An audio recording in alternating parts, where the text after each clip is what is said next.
Now, we've all heard accounts of 80 series Land Cruisers selling for $100,000 plus, all the way up to $200,000. But if you want to know what you should be getting or what you would think you're getting for that price, you might find this video interesting.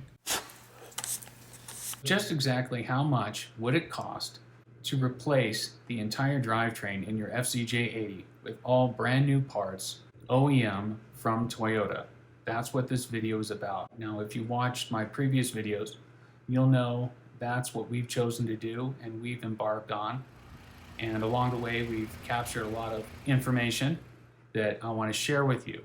So we're going to include cost and pricing data for the entire engine assembly, top to bottom, inside to out, as well as building up entirely new axle assemblies from OEM parts. Right now, I can give you a look at my build sheet, and that's going to include part numbers, both MSRP and wholesale prices, as well as a look at our planning and procurement process. This is an enormous purchase order to put together, so I'm going to break it down by sub-assemblies.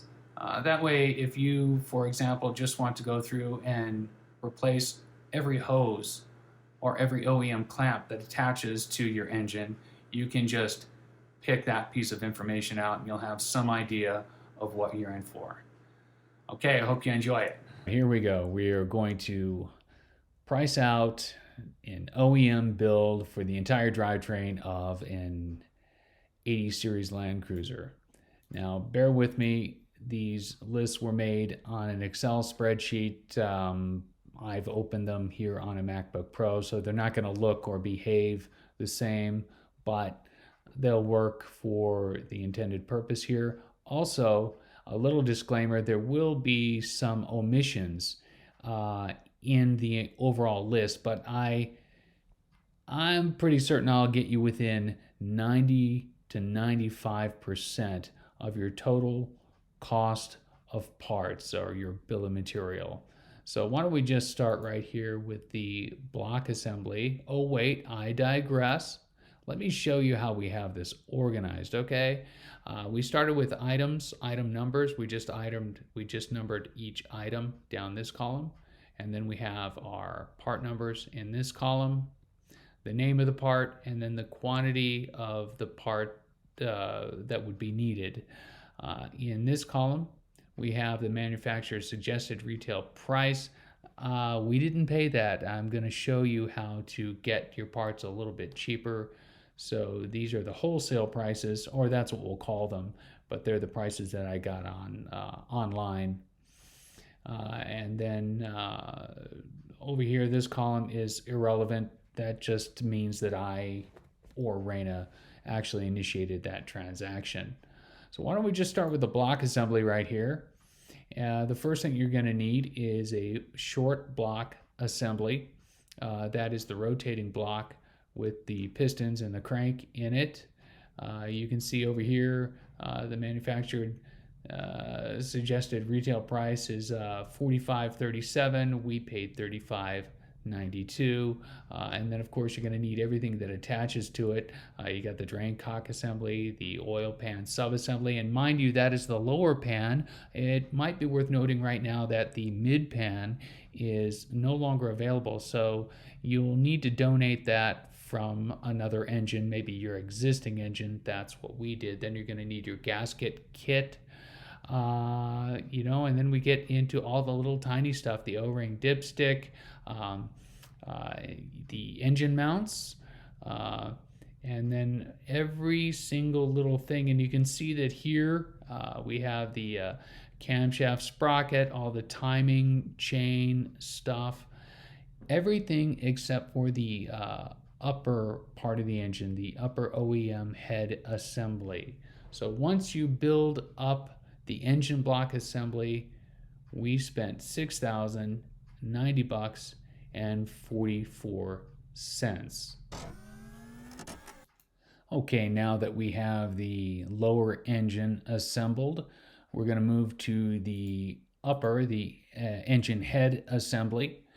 And as you can see, the biggest part right here, here's the part number. This is the head sub-assembly, and that is the big aluminum head, the thing that everybody else usually rebuilds if they can. You can see that the list price on that was $1,946. We ended up paying $1,541. And then, of course, you get into pretty big quantities here. You need the bolts. There's 14 of these ones. You go on down. You get into the valves. You need 12 of these valves, 12 of these ones, 24 of these seats, 24 of these springs. Then you get down into the shims. The shims are worth mentioning.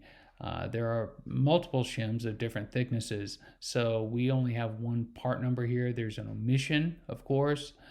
The prices are probably very similar, but I think some of the shims are no longer available. It all depends on what you need. Might be something you have to work out. And all told, for the entire head assembly for parts, we paid $4,730.44. Okay, in order to keep this video from running too terribly long, we're going to go over one more category, sum up where we are in terms of cost, and then save the remainder for video number 2. Okay, this next category is really in two parts. It's engine hoses as well as the OEM clips and clamps. Probably one of the more important categories, hopefully more useful to you if you're watching this video. You'll want to look at this and copy it, especially if you happen to be in the market for a cruiser. No matter how low mileage the odometer is, there's a pretty good chance that there's some 25-year-old rubber under the hood, and if there isn't, there's a good chance some of the hoses have been cheaply cobbled together with cheap tubing and clamps from Home Depot. Don't do this, guys. Use the OEM stuff. Lest your rig bleed out before your eyes, ask me how I know. So for all of the engine hoses, you can see here at the bottom, we paid $1,931.38. So let's just scroll up and down on that one more time so you can get the whole picture. Then we're over to the hoses, are the clips and clamps here. As you can see, there are an awful lot of them. And yes, we did replace every single one of them with OEM. Why not? You're in there and look, it's all of $227.83. Look, no excuses, this stuff performs.